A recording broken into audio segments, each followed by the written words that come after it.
Mga mission tayo, pupunta tayo sa Miagao. Dito tayo sa taxi, meron tayong Bible study doon sa Miagao. So, bakit kami sa taxi? Kasi ganun din, nagmotor kami, ganun din yung aming gastos sa fuel. At mainit pa.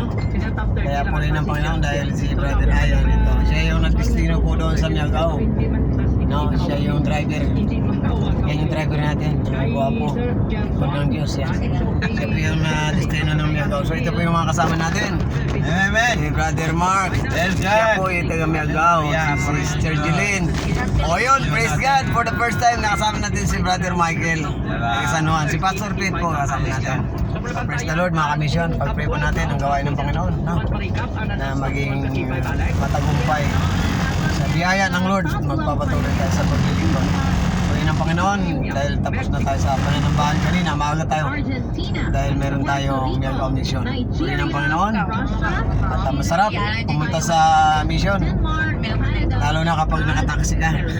Malamig. Amen, praise God.